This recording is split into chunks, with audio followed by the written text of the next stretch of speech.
साथ और आप देख रहे हैं न्यूज UNI। तो चलिए सबसे पहले नजर डालेंगे आज की बड़ी खबर पर।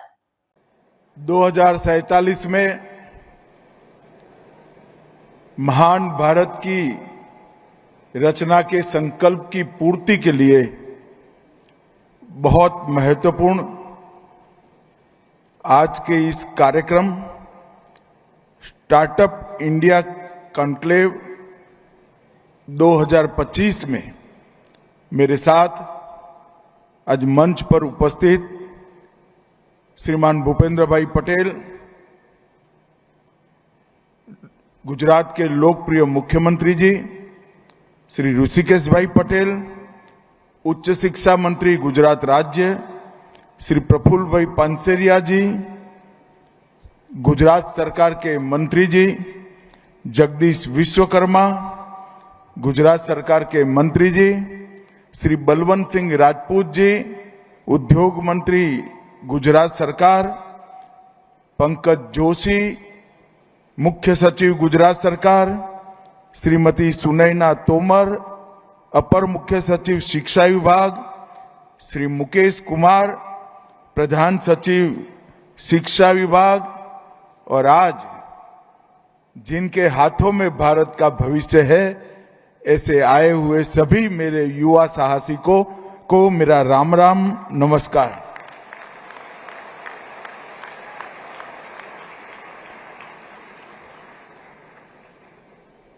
स्टार्टअप कॉन्क्लेव 2025 का आज शुभारंभ होने वाला है।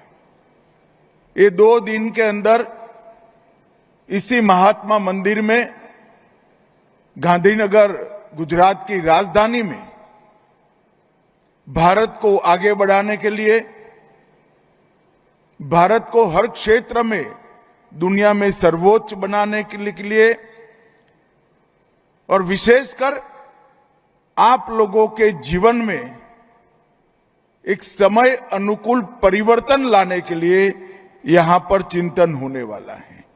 ये 2 दिन का कॉन्क्लेव मोदी जी ने जो मिशन शुरू किया है, स्टार्टअप की दुनिया में भारत की पहचान बनाने का, इसके सभी पहलुओं पर चिंता भी करेगा, चिंतन भी करेगा और समाधान भी ढूंढेगा। और यहां पर बहुत सारे वेंचर कैपिटलिस्ट आए हैं, इन्वेस्टर आए हैं, मेंटर्स आए हैं, इंडस्ट्री से जुड़े हुए लोग भी आए हैं, और सबसे ज्यादा स्टार्टअप की दुनिया में गति देने की जिन पर जिम्मेदारी है, ये सभी स्टूडेंट भी आज यहां पर उपस्थित है। मैं आप सभी का हृदय से स्वागत करता हूं। आज का स्टार्टअप कॉन्क्लेव इनोवेट, एलिवेट और एक्सेलरेट, ये 3 मंत्रों की थीम पर गुजरात में होने जा रहा है। और ये गुजरात में 2023 में पहले स्टार्टअप कॉन्क्लेव के अनुसंधान में हुआ है। उसमें लगभग 250 स्टार्टअप ने अपना प्रदर्शन किया था। यूनिकॉर्न स्थापित कंपनियों ने भी अपना प्रदर्शन किया था, और उससे जो अनुभव आया और उससे जो फायदा हुआ, इसी का विश्लेषण कर गुजरात सरकार ने आज 2025 में स्टार्टअप कॉन्क्लेव 2025 का शुरुआत किया है। मुझे विश्वास है कि पिछले साल की तुलना में ये निश्चित रूप से ज्यादा सफल होगा। देश और प्रदेश दोनों के भविष्य को आगे बढ़ाने में हमें फायदा होगा।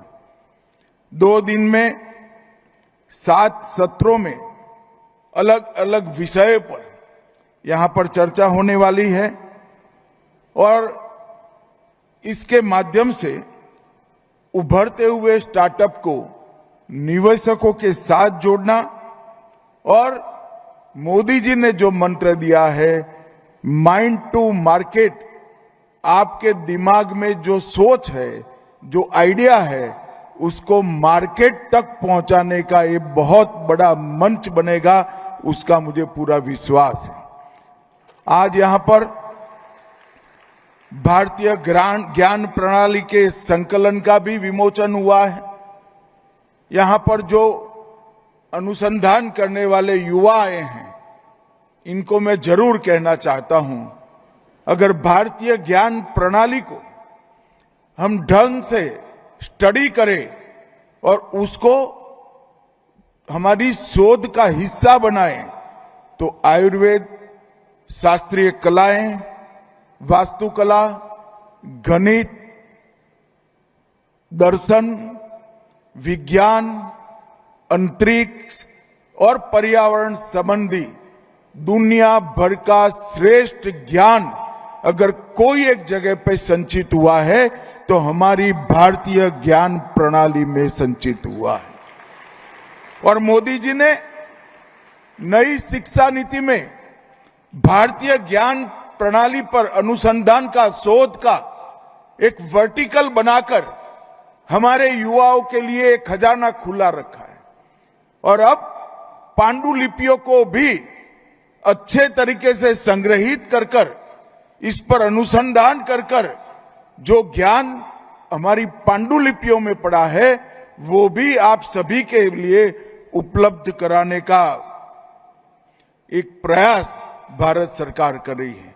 मैं सभी युवाओं को जरूर कहना चाहता हूं और बड़े विश्वास के साथ कहना चाहता हूं, हमारी धरोहर में, भारतीय ज्ञान प्रणाली में जो खजाना पड़ा है ज्ञान का, वो खजाना आपका बेस बन सकता है, आपके लिए नींव का काम कर सकता है और उस पर खड़े होकर आप विश्व में सर्वश्रेष्ठ अनुसंधान कई क्षेत्रों में कर सकते हैं। ये मानकर ये भारतीय ज्ञान प्रणाली संकलन का विशेष आप उपयोग करिए। नई शिक्षा नीति, इसके डैशबोर्ड का भी उद्घाटन हुआ, कॉफी टेबल बुक का भी विमोचन हुआ और एनईपी के 5 साल के इम्प्लीमेंटेशन का भी यहां पर एक दस्तावेज सबके सामने रखा गया है। निश्चित रूप से ये सारे दस्तावेज आप सभी के लिए बहुत उपयोगी हैं और उचित ही किया है गुजरात सरकार ने कि आज के कार्यक्रम के साथ ही इस सभी का विमोचन का कार्यक्रम भी रख लिया है। मित्रों, आज स्टार्टअप कॉन्क्लेव में हम खड़े हैं। मैं सभी बच्चों को कहना चाहता हूं, 2014 के पहले इसका हम विचार ही नहीं कर सकते थे। स्टार्टअप के क्षेत्र में भारत के युवाओं के लिए एक ही बात थी, अगर इनोवेशन करना है, शोध करनी है, विचारों को जमीन पर उतारना है तो भारत छोड़कर विदेश जाना पड़ेगा, जो सबके बूते में नहीं था। और इसके कारण 2000 में भारत में स्टार्टअप सिस्टम और इसकी इकोसिस्टम का विशेषकर कोई अस्तित्व ही नहीं था। पूरे भारत में 2014 में 500 से कम स्टार्टअप थे। केवल गिने चुने शहरों में स्टार्टअप उपलब्ध थे और स्टार्टअप का स्वप्न देखना केवल विदेशी शिक्षा प्राप्त करने वाले बच्चों के लिए ही संभव था, समृद्ध बैकग्राउंड वाले बच्चों के लिए ही संभव था और महिला नेतृत्व तो बिल्कुल शून्य था। और पिछड़ा वर्ग जो देश की 70% आबादी है, टायर 2 सिटी जो देश के लिए बहुत बड़ी अपेक्षा जिनसे हैं, वो क्षेत्र में 0 स्टार्टअप थे। और आज 14 से 24 के 10 साल के अंदर मोदी जी ने 2016 में स्टार्टअप इंडिया की शुरुआत की और आज मैं दावे से कह सकता हूं, भारत विश्व में विश्व स्तरीय स्टार्टअप इकोसिस्टम बनाने में सबसे तेज गति से आगे निकलने वाला देश बन चुका है। इस स्टार्टअप इंडिया के अभियान से भारतीय युवा को जॉब सीकर से जॉब क्रिएटर बनाने का स्वप्न मोदी जी ने पूरा किया है और वर्ष 2016 में ही स्टार्टअप्स को केवल प्रॉफिट कमाने से आगे निकलकर आत्मनिर्भरता का एक बड़ा साधन मोदी जी ने बनाया। हमारी देश की कई सारी समस्याओं के समाधान का एक यंत्र स्टार्टअप इकोसिस्टम को बनाया। इनोवेशन की वृत्ति को वेग देने वाला एक यंत्र स्टार्टअप सिस्टम को बनाया और आपके अंदर जो क्रिएटिविटी है उसको प्लेटफॉर्म देने का भी मंत्र ये स्टार्टअप इकोसिस्टम बना।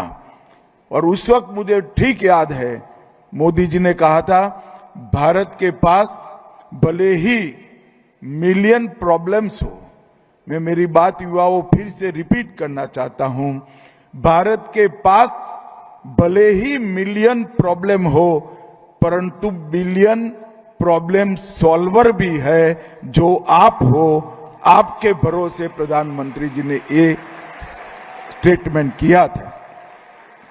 और 16 से 24 महज 8 साल के कालखंड के अंदर विश्व का तीसरा सबसे बड़ा स्टार्टअप इकोसिस्टम आज भारत बन चुका है, ये जमीन पर उतर।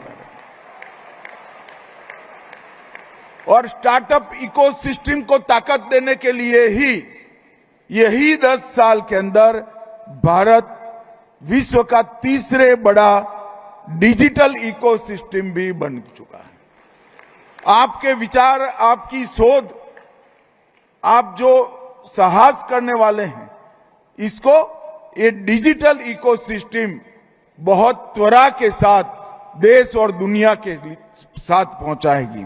और कुछ दिन पहले ही ग्लोबल इनोवेशन इंडेक्स 2025 जारी किया गया। 2014 के पहले ग्लोबल इनोवेशन इंडेक्स में हमारा कहीं दूर दूर तक 1 से 5 में नाम नहीं था। आज बहुत कम विधाएं जो है जिसमें इनोवेशन इंडेक्स में शामिल है, इसमें भारत 1 से 5 में नहीं है। 2015 में इनोवेशन इंडेक्स में भारत का रैंकिंग 91वां था। मैं युवाओं से रिपीट कराना चाहता हूं, 91 रैंक पर हम थे। कौन सी रैंक पर थे भाई? जोर से बोलो, कौन सी रैंक पर? और आज 2025 में 91 से हम 38 पर खड़े हैं। ये हम सब के लिए बहुत बड़े पोटेंशियल का सर्जन करता है। और मित्रों, मुझे विश्वास है जिस प्रकार हमारे युवाओं ने परफॉर्म किया है, जिस प्रकार हमारे युवाओं ने अपनी क्षमता का प्रदर्शन किया है और विश्व में अपनी क्षमता का लोहा मनवाया है, मुझे विश्वास है कि इसमें 1 से 10 में पहुंचने के लिए 3 साल का नंबर भी, समय भी नहीं लगने का। 3 साल में ग्लोबल इनोवेशन इंडेक्स में भारत 1 से 10 नंबर में निश्चित रूप से आ जाएगा, जो आने वाले दुनिया के इनोवेशन को कंट्रोल करेगा। मित्रों, पिछले 11 साल में हमारा देश में हमने एक परिवर्तन देखा है। स्टार्टअप इकोसिस्टम के विस्तार के लिए, एक्सपांशन के लिए हर क्षेत्र में हमने परफॉर्म किया है। इसकी संख्या का भी एक्सपांशन हुआ है, विस्तार हुआ है। इसके माध्यम से मिलने वाले रोजगार का भी विस्तार हुआ है। इसके अंदर कवर होने वाले सेक्टरों का भी हमने बहुत अच्छे तरीके से विस्तार किया है। भौगोलिक विस्तार भी बहुत अच्छा हुआ है। टायर 2 सिटी में पहुंचा है, हर स्टेट में पहुंचा है। और मेरे सामने जो युवा नेता बैठे हैं, स्टार्टअप इकोसिस्टम का नेतृत्व में भी देश में बहुत बड़ा एक्सपांशन हुआ है। मित्रों, ये एक्सपांशन, इसका यश मोदी जी की इकोसिस्टम को तो है ही, मगर एक्सपांशन का यश अगर किसी को है तो भारत के युवाओं को है, भारत के विद्यार्थियों को है, आप सभी को।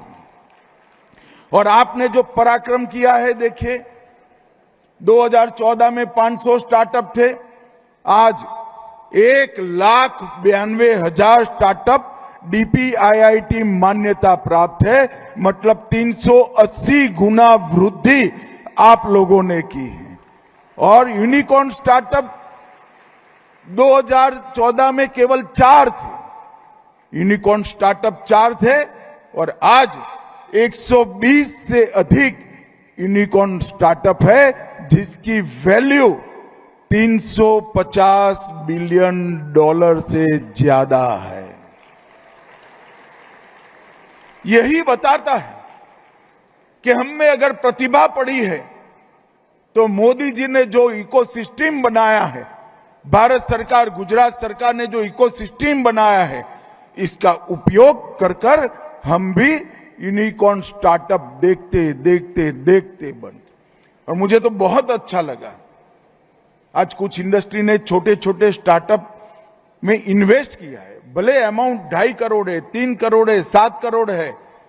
मित्रों, मैं आप सभी को कहना चाहता हूं और आज मैं उद्योग जगत को भी कहना चाहता हूं, आप आगे बढ़ चुके हैं, बहुत आगे बढ़ चुके हैं, मगर जो युवा स्टार्टअप लेकर आया है, इसके साथ इन्वेस्ट करिए। आपको लगता है कि आप स्टार्टअप लेकर जो युवा काम कर रहा है उसको मदद कर रहे हैं, मैं देख रहा हूं उसका स्टार्टअप आपको मदद करेगा, आपको बड़ा बनाने के लिए काम में आएगा। इंडस्ट्री के लोगों को हर डायमेंशन में एक्सपांशन अगर करना है तो आपको स्टार्टअप के साथ जुड़ना ही पड़ेगा। 1, 2, 3, 4 स्टार्टअप के साथ जो आप इन्वेस्टमेंट करते हैं, आपको भी मालूम नहीं है इसमें से कौन सा स्टार्टअप यूनिकॉर्न बन जाएगा, जो आपकी इंडस्ट्री के फ्यूचर और बैलेंस शीट दोनों को बदल जाएगा। मित्रों, कुछ सेक्टर में हमारे स्टार्टअप ने बहुत अच्छा किया। वैसे तो 56 इंडस्ट्री और 196 सेक्टर में हमारे स्टार्टअपों ने काम किया है, परंतु आईटी सेक्टर में 21,000 स्टार्टअप, हेल्थ केयर में 17,000 स्टार्टअप। और मैं यही बात करता हूं कि हमारी समस्याओं का समाधान भी स्टार्टअप ढूंढ रहे हैं। भारत जैसे बड़े देश में जब हेल्थ सेक्टर में एक स्टार्टअप आता है तो करोड़ों करोड़ों गरीब दर्दियों के लिए ये आशीर्वाद का कारण है। और सेवा और कृषि में भी मैं फिर से कहना चाहता हूं, कृषि और ग्रामीण विकास में भी 11,000 स्टार्टअप आए हैं। एजुकेशन में 11,000 स्टार्टअप आए हैं। और मित्रों, हमारे स्टार्टअप अब टायर 2 और टायर 3 सिटी में भी पहुंच चुके हैं। 37% स्टार्टअप टायर 2 और टायर 3 सिटी में पहुंचे हैं। और आज 1 लाख स्टार्टअप, इसमें से 1 लाख स्टार्टअप में से 52%, जो 2016 में 37% था, आज 52% स्टार्टअप टायर 2 और टायर 3 में पहुंच चुके हैं। और भारत के 770 जिलों में भी एकदम फैलकर स्टार्टअप ने अपना काम बढ़ाया है। ये हमें भी बताता है कि स्टार्टअप इकोसिस्टम इस देश का मजबूत हो चुका है। और विशेषकर बच्चे बैठे हैं, उनको मैं कहना चाहता हूं कि सबसे बड़ी बात है कि 48% स्टार्टअप हमारी बहनें, हमारी महिलाओं ने बनाए। भाई जोर से ताली बजाइए जरा पूरा सदन। 48% मतलब बरोबर आबादी के हिसाब से हमारी बहनों ने स्टार्टअप बनाए हैं। और मुझे तो एक पुराना उक्ति है संस्कृत का सुभाषी से कि जिस देश की मातृशक्ति उद्यमिता से भर जाए, वहां लक्ष्मी को आना ही पड़ता है, लक्ष्मी को निवास करना ही पड़ता है। 48% स्टार्टअप बहनों ने बनाए हैं। और उत्तर पूर्व में, नॉर्थ ईस्ट में भी 900 महिला नेतृत्व वाले स्टार्टअप हैं। बहुत कम तरीके से भी, कोई सटीक डेटा नहीं है, मगर डेटा को डिस्काउंट कर कर मैं प्रयास कर कर गिन कर यहां पर लाया हूं। स्टार्टअप इकोसिस्टम ने अब तक 17,90,000 लोगों को पक्का रोजगार देने का काम किया है। 17,90,000। और इसको एवरेज में देखें तो प्रति साल 17,000 स्टार्टअप खुले हैं। प्रति वर्ष 9,000 स्टार्टअप टायर 2 और टायर 3 सिटी में खुले हैं। और ये हमारे देश के विकास को बताता है।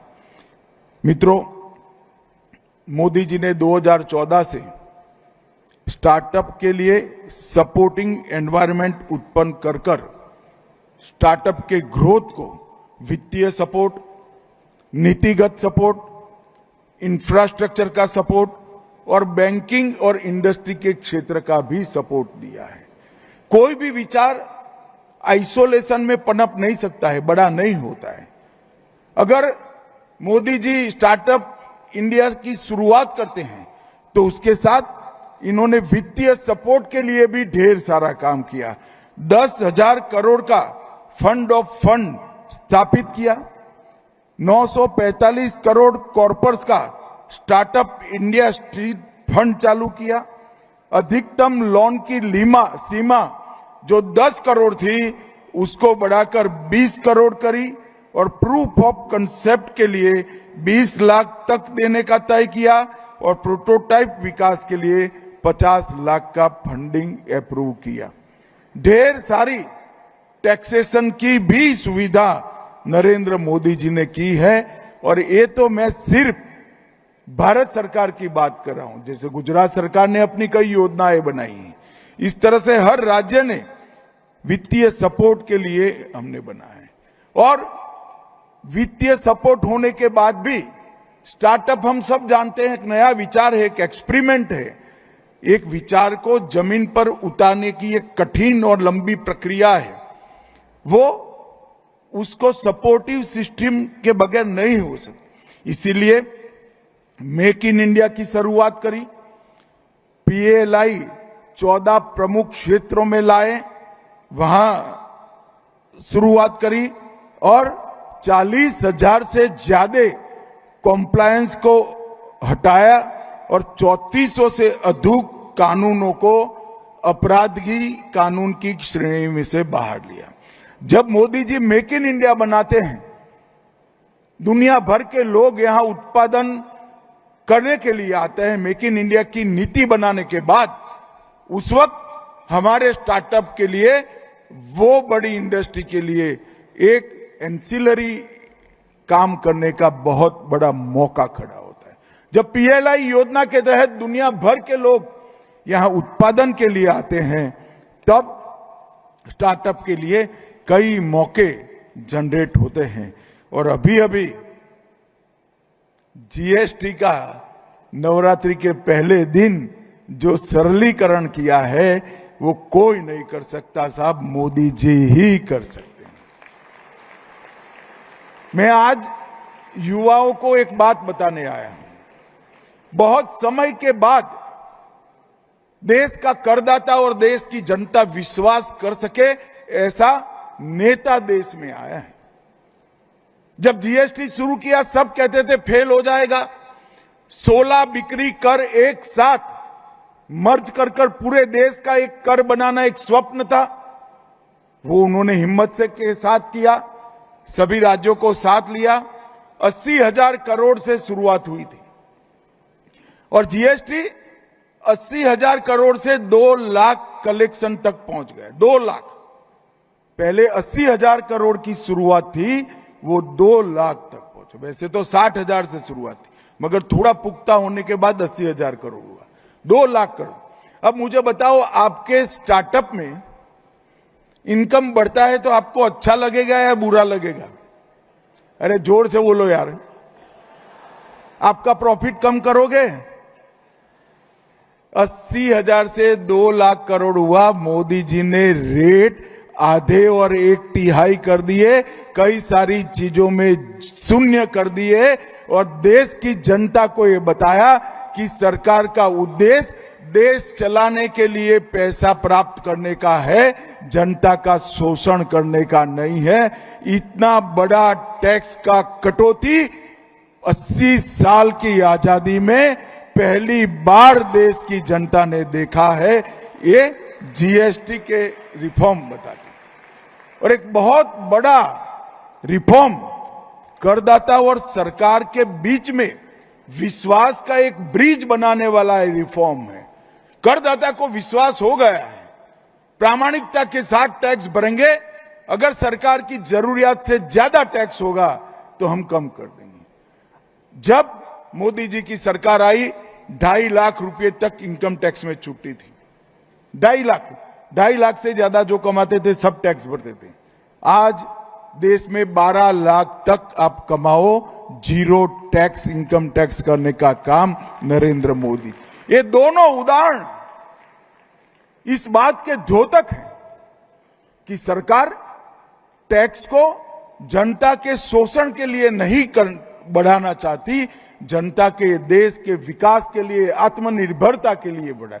जब जनता ने प्रामाणिकता से टैक्स भरा, मोदी जी ने टैक्स को कम करने का काम किया है। मित्रों, ये बहुत बड़ी हिम्मत चाहिए इसके लिए, और मोदी जी का ये कदम आने वाले कई दशकों के लिए हमारे अर्थतंत्र के लिए, करदाता और भारत सरकार के बीच में एक सेतु का, विश्वास के सेतु का काम करेगा, इसका मुझे विश्वास है।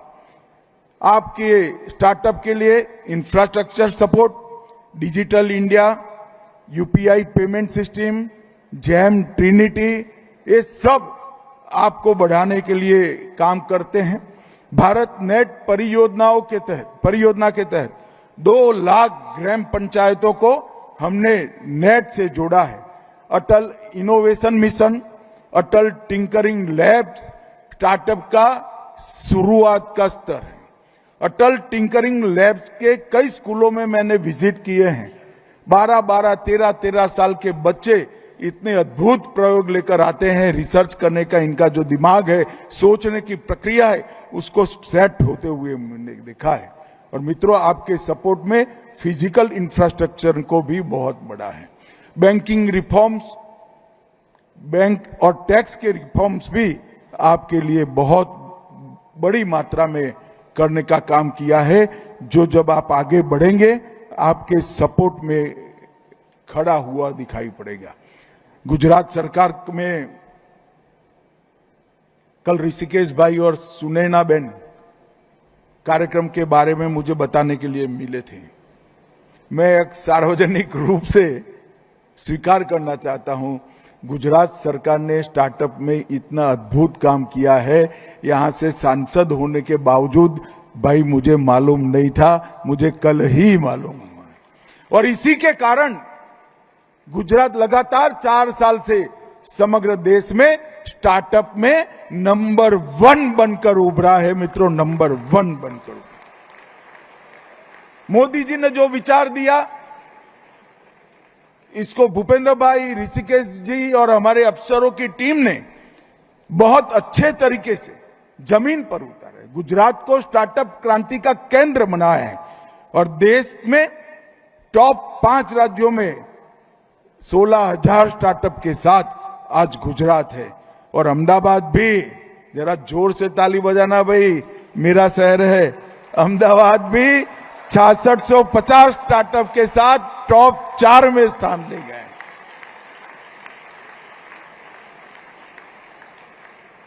चाहे इंडस्ट्री की बात हो, चाहे स्टार्टअप की बात हो, चाहे व्यापार की बात हो, गुजरात भला कैसे पीछे रह सकता है। व्यापार गुजराती की नस नस में है, शोध अनुसंधान गुजरात की नस नस में है और साहस गुजरातियों का स्वभाव है। और आज स्टार्टअप के क्षेत्र में भी हमने कर दिखाया है। लगातार 4 साल तक स्टार्टअप रैंकिंग में बेस्ट परफॉर्मर राज्य गुजरात रहा है। 8 लाख SSIP के माध्यम से 8 लाख विद्यार्थियों तक गुजरात सरकार ने अपनी पहुंच बनाई है।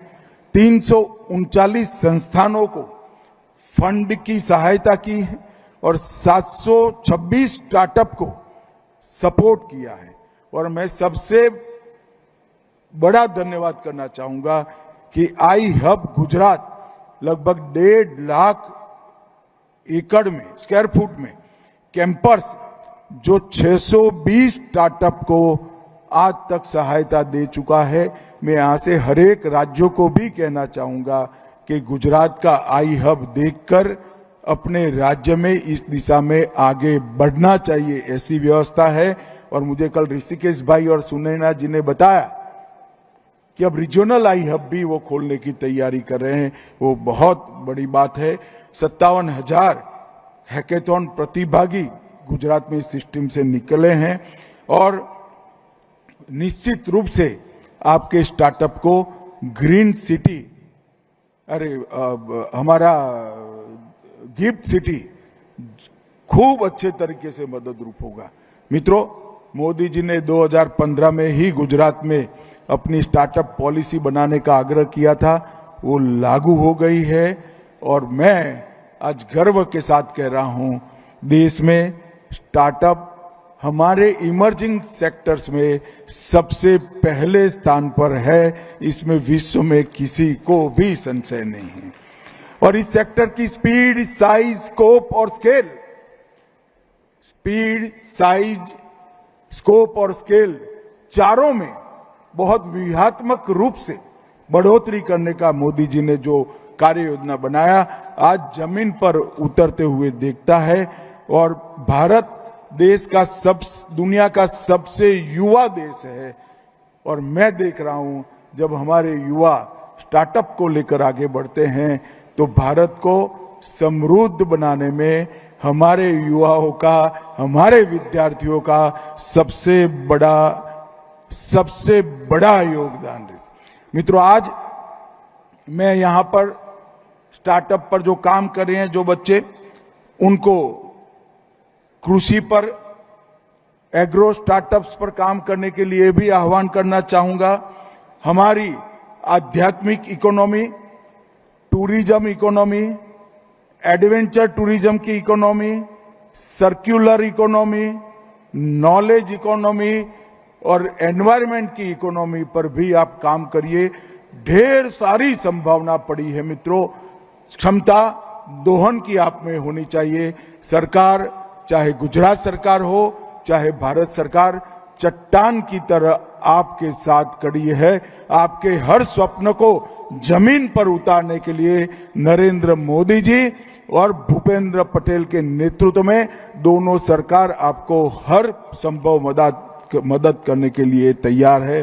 अंत में मैं इतना ही कहना चाहता हूं, मोदी जी ने जो न्यू इंडिया की कल्पना की है, न्यू इंडिया की बैकबोन मेरे सामने बैठे हुए हमारे युवा है, हमारे स्टार्टअप है। आप लोगों को कर कर दिखाना है कि भारत कुछ भी कर सकता है। भारतीयों के लिए हर चीज संभव है। न्यू इंडिया का जब इतिहास लिखा जाएगा 25-50 साल के बाद, उस वक्त न्यू इंडिया की बैकबोन हमारा स्टार्टअप इकोसिस्टम होगा, हमारे युवा होंगे, हमारे युवा शोधकर्ता होंगे। आप सभी को ये 2 दिन की कॉन्क्लेव की अनंत अनंत शुभकामनाएं। और आपके जीवन में आप प्रगति करो, इसलिए भी अनंत अनंत शुभकामनाएं। वंदे मातरम। आप देख रहे हैं news UNI। Wellman Finance is a personal finance platform focused on empowering and serving millennials to take a well-informed decision while buying a financial product like home loan, car loan, business loan, personal loan, SME loans, insurance, etc. For further details, contact us. News UNI हम जियो TV,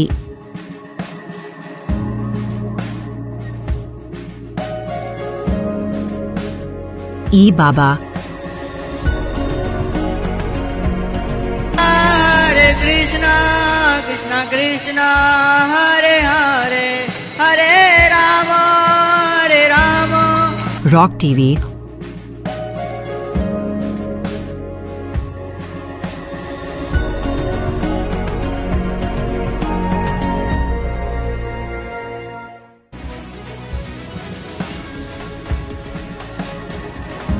और play On TV पर उपलब्ध हैं। हरे कृष्णा कृष्णा कृष्णा हरे हरे हरे राम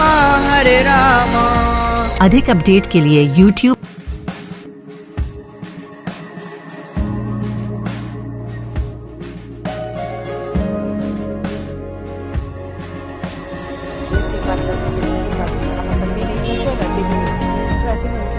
और Facebook पर follow करें।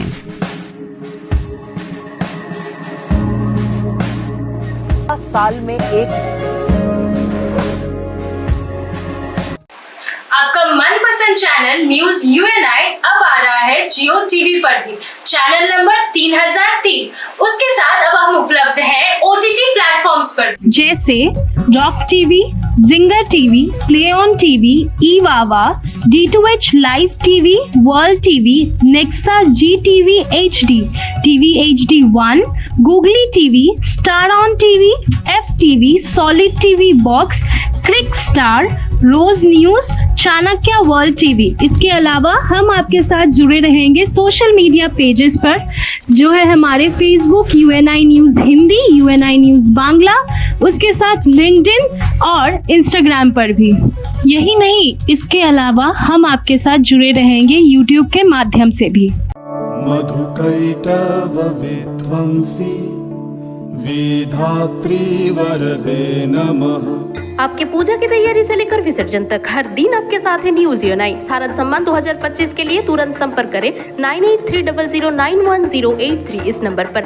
इस आयोजन में विज्ञापन देने के लिए संपर्क करें 9830091083 इस नंबर पर।